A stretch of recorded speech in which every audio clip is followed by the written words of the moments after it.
Bismillahirrahmanirrahim. Assalamu alaikum.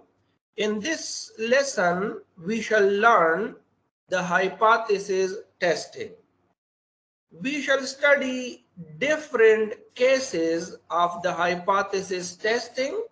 We will explain these cases with solved examples.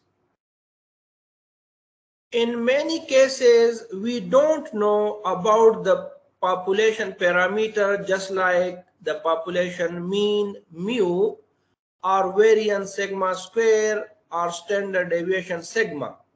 So if someone claim about the population parameter, let us say mu, then the hypothesis testing is a method or procedure which we apply on that claim and determine whether the claim is true or false.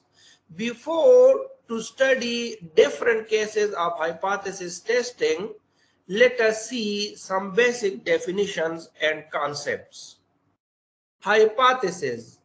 This is just a statement or assumption about the parameter of a population. For example, if someone say that the population parameter mean mu is 3 or variance is 2, just that statement is called hypothesis. Hypothesis testing is a decision-making process whether to accept or reject a parameter, which we shall study shortly.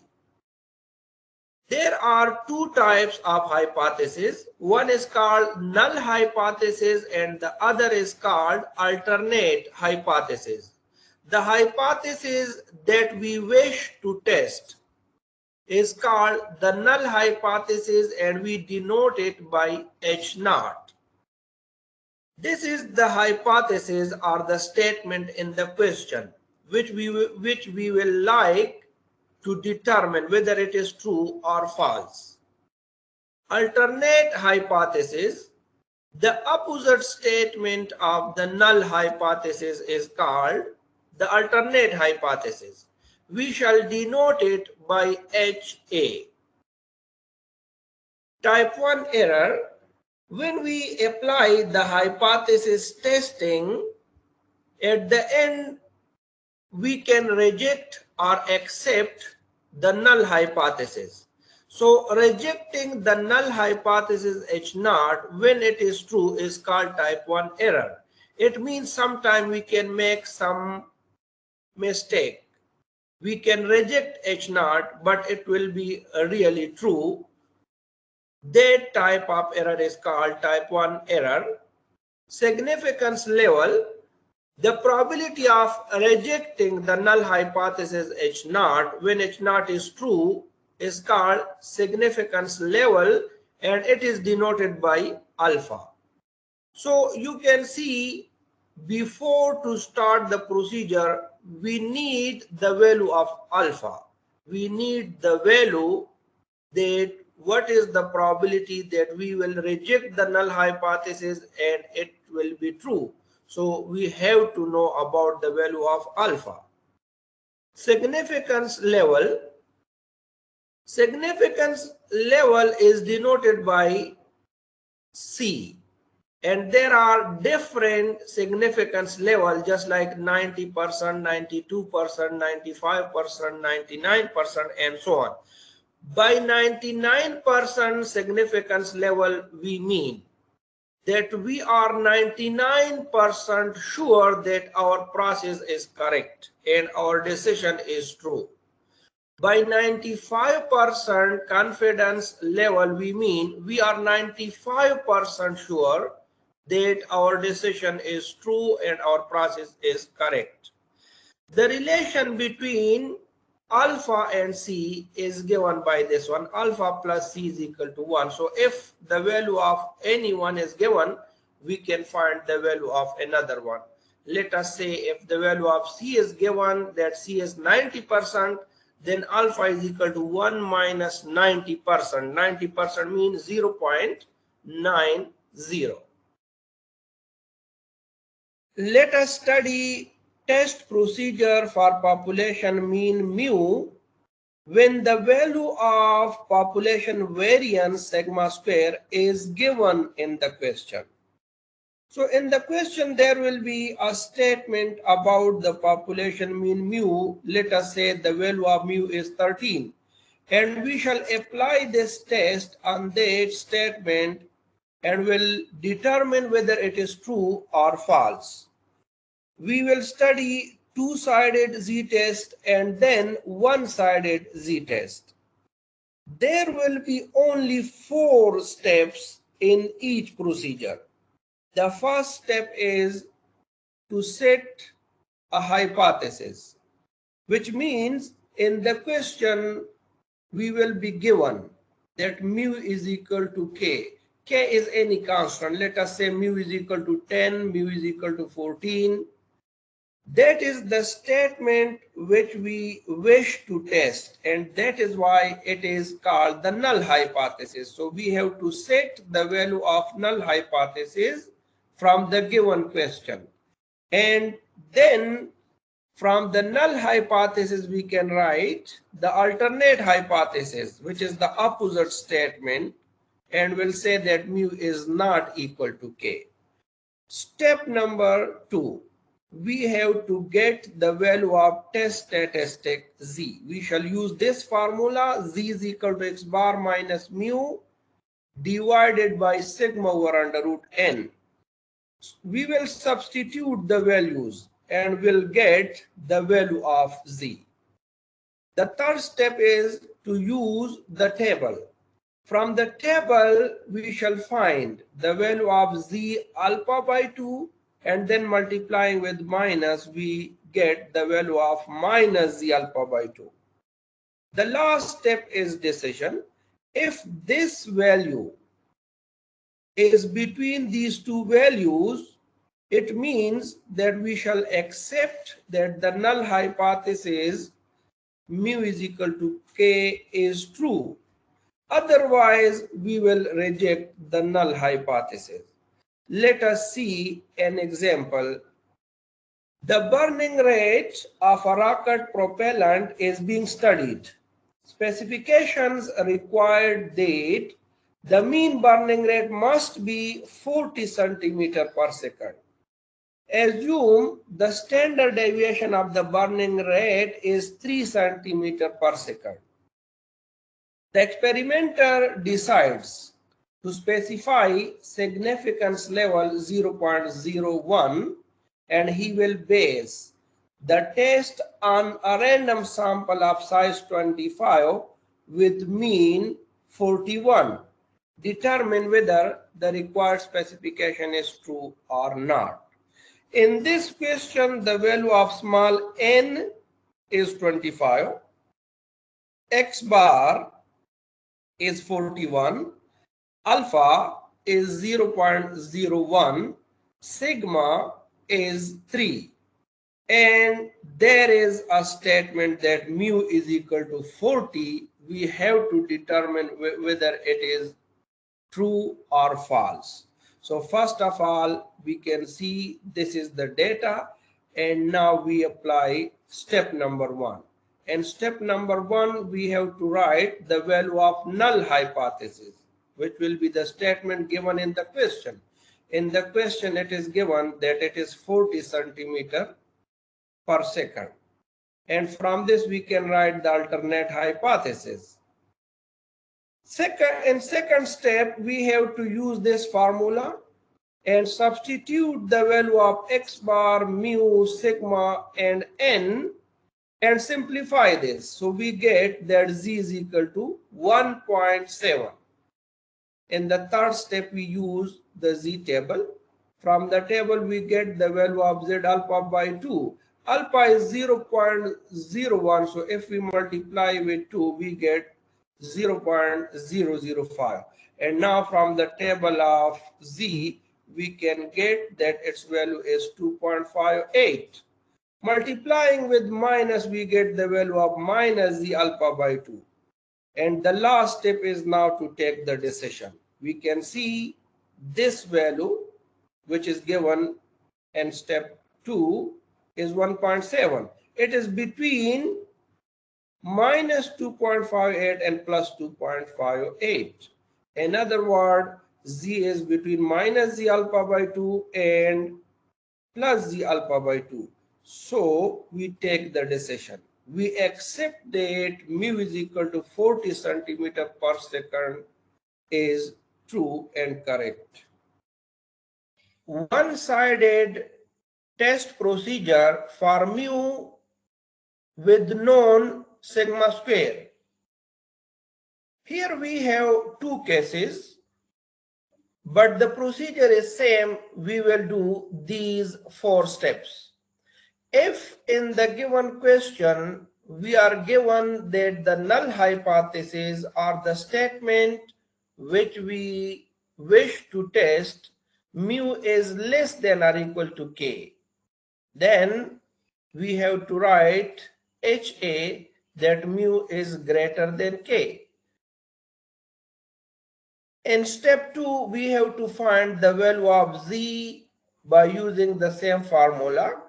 And in step 3, we have to use the table, but now we need the value of ZA instead of ZA by 2.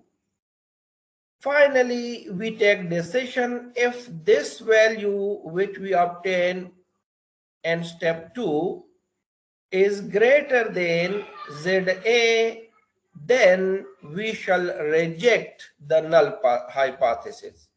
Otherwise, we will accept the null hypothesis.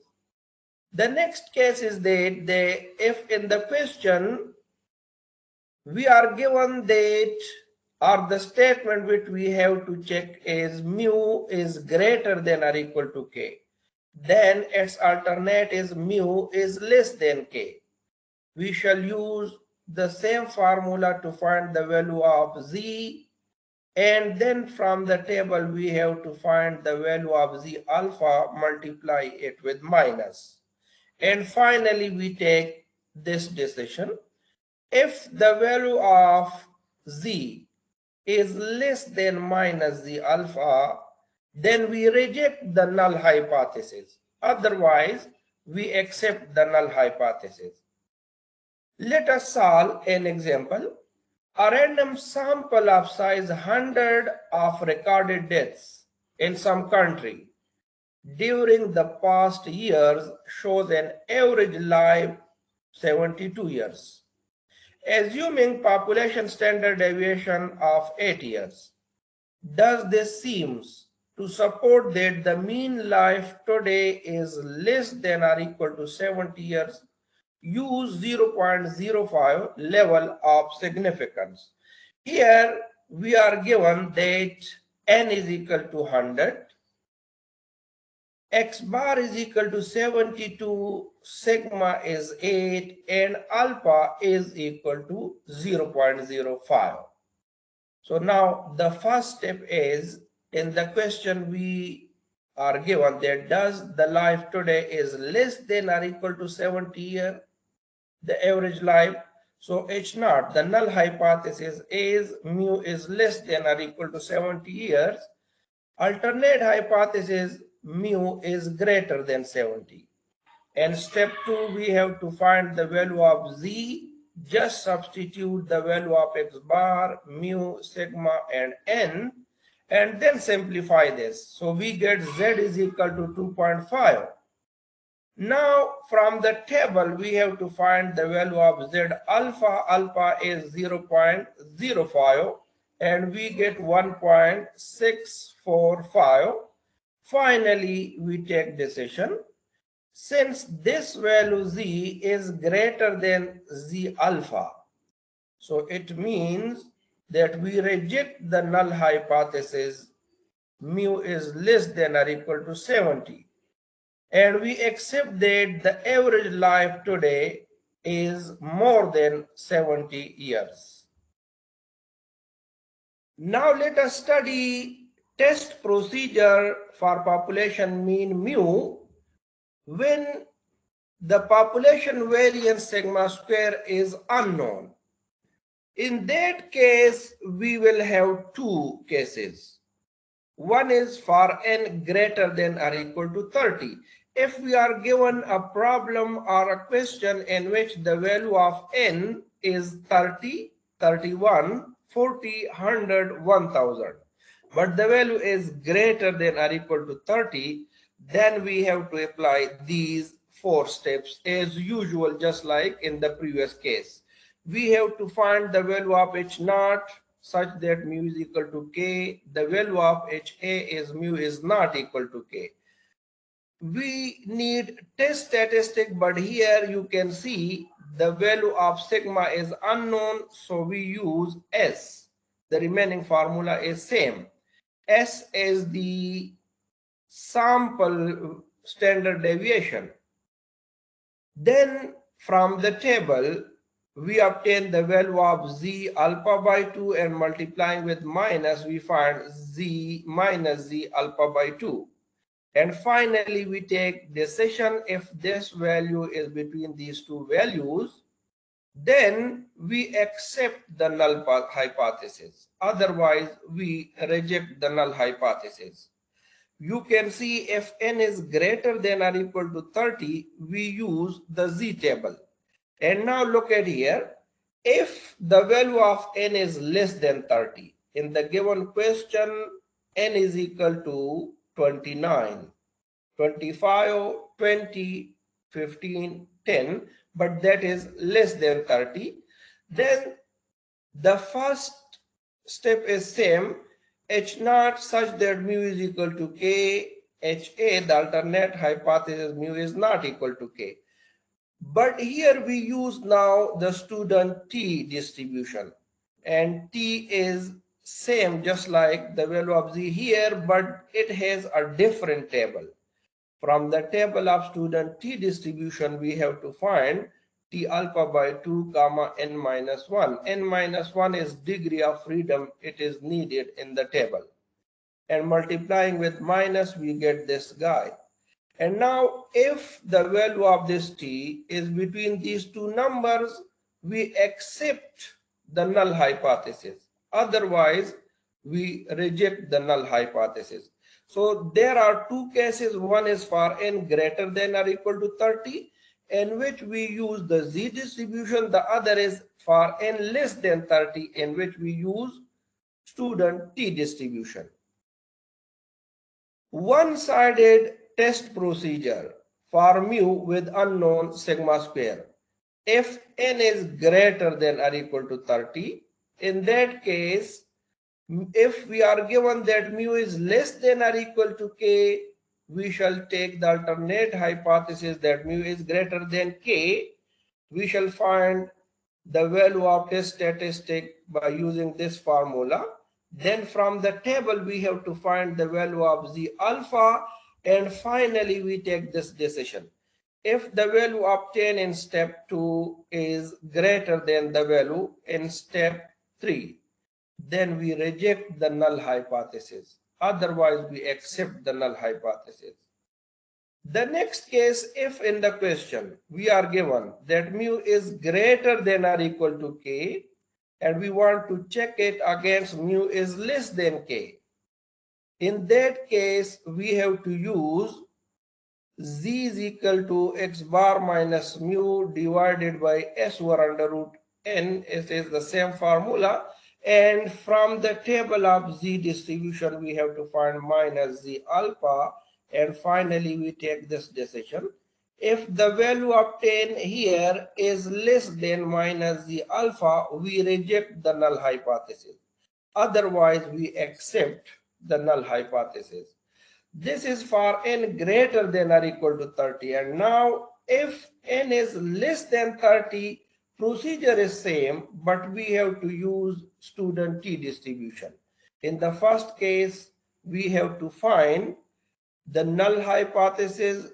It is given that mu is less than or equal to k, alternate is mu is greater than k, and the value of t is obtained by using this formula from the table of student t distribution. This z is by mistake. We have to find t alpha comma n minus 1. Finally, we take this decision that if this value of t is greater than this value, then we reject the null hypothesis. Otherwise, we will accept the null hypothesis. Now, if in the question we are given that mu is greater than or equal to k, then the alternate is mu is less than k. We use the same formula to find t, multiplying with minus, we find t minus t alpha comma n minus 1 and take this decision. If the value obtained in this step, the value of t is less than minus t alpha comma n minus 1, then we reject the null hypothesis. Otherwise, we accept the null hypothesis. Let us see the solution of example number 3.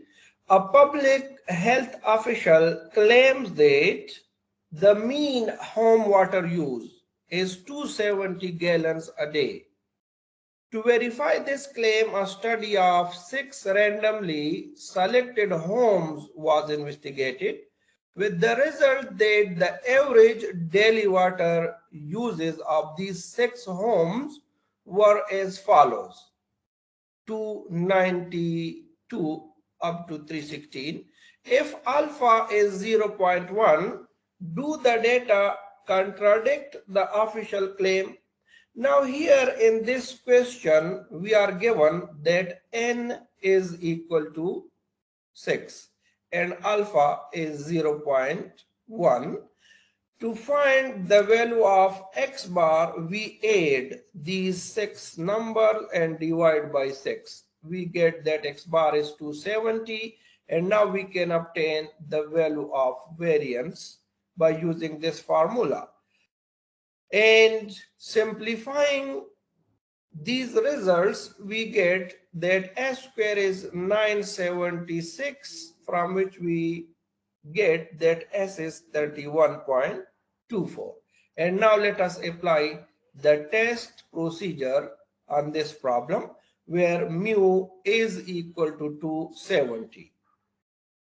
So HA will be mu is not equal to 270. And the next step is, we can see sigma is unknown and n is less than 30. So we use student t distribution. Substituting values in this formula, and after simplifying, we get t is equal to 1.57. And now from the table of t distribution, we get the value of t alpha by 2 comma n minus 1. In other words, we need the value of t of 0.05 comma 5, which is 2.015. Multiplying with minus, we get minus 2.015.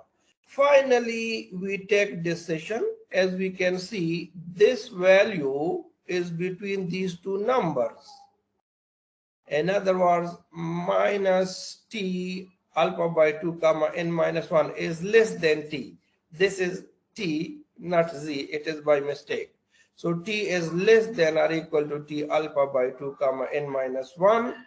And hence we accept the null hypothesis that the daily water use of these homes is 270 gallons a day. Let us study this last method, two-sided test procedure for population variance sigma square. So in the question, there will be a claim about the population variance sigma square, and we have to verify whether the claim is true or false. The procedure is same. There are the same 4 steps. In the first step, from the question, we have to write the value of sigma square, which is equal to k is some real number, and we have to write the alternate hypothesis, sigma square is not equal to k. And step 2, we have to find the value of test statistic. Here we shall find the chi-square distribution. Chi-square is equal to n minus 1 s square divided by sigma square. And step number 3, we shall use the chi-square table, And from that table, we need the value of chi-square 1 minus alpha by 2 comma n minus 1 and chi-square alpha by 2 comma n minus 1. The last step is to take decision. As usual, if this value which we obtain in step number 2 is between these two numbers, we will accept that the null hypothesis is true. Otherwise, we will reject the null hypothesis. One-sided test procedure for population variance sigma square. Again, we have two cases. If in the question we are given that the null hypothesis has the value sigma square is less than or equal to k, then we shall define the alternate hypothesis sigma square is greater than k. We shall use the same formula to find the value of chi-square. Then we shall use the table of chi-square distribution, but here instead of alpha by 2, we need the value of chi-square alpha comma n minus 1 from the table. And then we take this decision. If the value obtained in step 2 is greater than the value obtained in step 3, then we reject the null hypothesis. Otherwise, we will accept the null hypothesis. Similarly, if in the question we are given that the null hypothesis is sigma square is greater than or equal to k, then we can define the alternate hypothesis that sigma square is less than k. And using the same procedure, we can use this formula and we can find the value of chi-square. Then we use the table of chi-square distribution to find the value of chi-square 1 minus alpha comma n minus 1. And then finally we take decision. If this value is less than this one, we will reject the null hypothesis. Otherwise, we will accept the null hypothesis. In all cases, just note one thing. Sigma square is less than or equal to k. It means if sigma square is less than k, the alternate is sigma square is greater than k. Still we use this one. If in a question we are given that sigma square is equal to k, but it is given to check it with alternate hypothesis sigma square greater than k, still we will use this procedure. Similarly here, sigma square greater than or equal to k mean if sigma square is greater than k, still we use this procedure. If sigma square is equal to k, but in the question we are given that check it again the alternate hypothesis sigma square less than k, still we will use this procedure. Let us see to solve example number 4. A company produces mechanical engine parts that are supposed to have a diameter variance no longer than 0.0002 inches.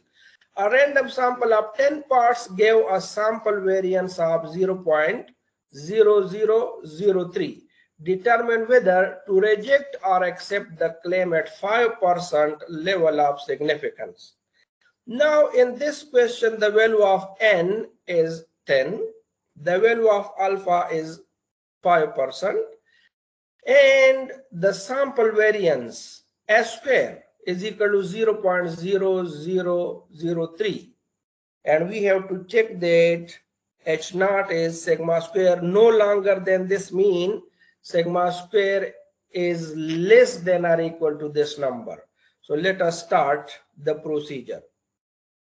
Set of hypothesis. H naught is sigma square is less than or equal to this number. So alternate hypothesis is sigma square greater than this number. Now we use the test statistic chi-square equal to this one and substitute the value of n, S square and sigma. And then after simplifying, we get that the value of chi-square is 13.5. Now from the table of chi-square distribution, we need the value of chi-square alpha comma n minus 1, but alpha is 0.05 and n minus 1 is 9. Now here from the table of chi-square distribution we get that its value is 16.919. This is one-sided hypothesis, so we take decision. If this value is greater than this value, we reject, but we can see this value is not greater than this value. In other words, this value is less than this value, so we do not reject h naught. In other words, we accept that h naught, that sigma square is less than or equal to 0.0002 is true. Example number 5. An experimenter is convinced that his measuring instrument had a variability measured by standard deviation 2. During an experiment, he recorded the measurements 4.1, 5.2, and 10.2. Do these data confirm or disconfirm his assertion? Test the appropriate hypothesis at alpha is equal to 0.05. We can see here n is 3, sigma is 2, so sigma square will be equal to 2 square, which is 4, and alpha is given, which is 0.05. So we need the value of s square, which we can obtain by using the formula that s square is equal to summation xi minus x bar whole square whole divided by n minus 1, which we have used in the previous example. Students are advised to find that s square is equal to 10.57. And now let us start the procedure. The first step is to define the null hypothesis. In the question we are given that sigma is equal to 2. In other words, sigma square is equal to 4. The alternate hypothesis is sigma square is not equal to 4. Now to find the value of test statistic chi-square, which is equal to n minus 1 s square over sigma square, just substitute the values and simplify this. So we get 5.285. Now use the table of chi-square distribution. From the table we need the value of chi-square alpha by 2 comma n minus 1. In other words, we need the value of chi-square 0.025 comma 2. Dividing 0.05 by 2, we get this number. Now using the table we get 7.378. We have already explained how to take values from the chi-square distribution table or t distribution table or z distribution in the previous video. Next we need the value of chi-square 1 minus alpha by 2. So 1 minus 0.025 gives 0.975 comma 2. And from the table the value is 0.051. Finally we need to take decision, and we can see this value is between these two values, which means that chi-square 1 minus alpha by 2 comma n minus 1 is less than chi-square, which is less than chi-square alpha by 2 comma n minus 1. So we accept that sigma square is equal to 4 is true, and his claim is confirmed. That's all.